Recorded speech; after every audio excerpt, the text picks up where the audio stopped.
विरोधी पक्षातले आमदार आज शपथ घेणार नाहीयेत. ईव्हीएमच्या मुद्द्यावर विरोधी पक्षाचे आमदार आज आवाज उठवणार असल्याची माहिती आहे. विशेष अधिवेशनात विरोधी आमदार ईव्हीएमचा मुद्दा मांडणार आहे. विरोधी पक्षांची बैठक सुरू झालेली आहे. याच बैठकीत हा निर्णय घेण्यात आलेला आहे. शपथविधीबाबत हा निर्णय घेण्यात आलेला आहे. विरोधी पक्षांचे आमदार आज शपथ घेणार नसल्याची माहिती सध्या समोर येत आहे.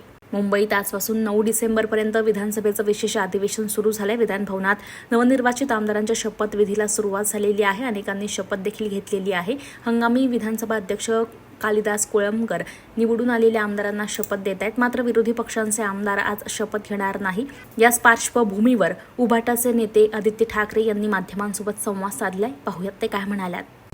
आज महाविकास आघाडीने हा निर्णय घेतला की आजच्या दिवसासाठी आम्ही जी आमदारांची शपथ असते ती घेतलेली नाहीये, निषेध म्हणून.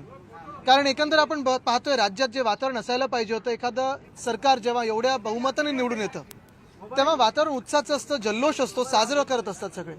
पण कुठेही जल्लोष दिसत नाही, कुठेही कोणी साजरं करत नाहीये. आणि मनात हाच प्रश्न पडतो जो आम्ही आधी पण विचारलेला होता की हे जे मॅन्डेट आहे हे जनतेने दिलेलं मॅन्डेट आहे की निवडणूक आयोगाने दिलेलं मॅन्डेट आहे, ईव्हीएमने दिलेलं मॅन्डेट आहे. मध्यंतरीच्या काळात आपण पाहिलं असेल, काँग्रेस असेल किंवा आम्ही सगळेच असू, आम्ही वेगळ्या वेगळ्या माध्यमातून निवडणूक आयोगाकडे आमचे प्रश्न उपस्थित केलेले आहेत. जे जनतेच्या मनातले प्रश्न आहेत ते देखील उपस्थित केलेले आहेत. आणि आम्ही राजकीय पक्ष म्हणून जेव्हा असे प्रश्न उपस्थित करतो, तसंच मार्केटवाडी नावाचं जे गाव आहे तिथे देखील स्थानिक जनतेने मॉकपोल मागितला होता. मॉकपोलची पूर्ण तयारी झाली होती आणि हे सगळं निवडणुकीनंतर होतं. म्हणजे निकाल आले होते, तिकडे आपण पाहिलं असेल जिंकलेले जे उमेदवार आहेत, जे आमदार झालेले आहेत, त्यांनी देखील तिथे पाठिंबा दिला होता. कारण हा मॉकपोल जनतेच्या मनात देखील जो शंका आहेत ते उत्तर देणारं होतं.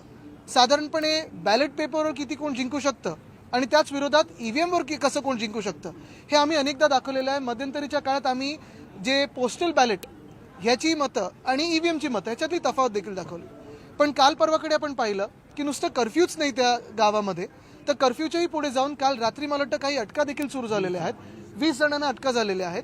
आणि लोकशाही ज्या माध्यमातून आम्ही जिंकून आलो, बघा आम्ही सगळे जो आज निषेध करत आहोत, आम्ही काही हरलेले आमदार नाही आहोत, हरलेले उमेदवार नाही आहोत. आम्ही जिंकून आलो तरी देखील आमच्या मनात जी शंका ईव्हीएम बद्दल आहे, जी निवडणूक आयोगाबद्दल आहे, ही आज व्यक्त करत आहोत. आणि म्हणून आज आम्ही निषेध म्हणून शपथ घेत नाही आहोत. जनतेचा मान राखून, जनतेच्या मनात जे शंका आहेत त्याचा मान राखून आम्ही आज शपथ घेत नाही आहोत.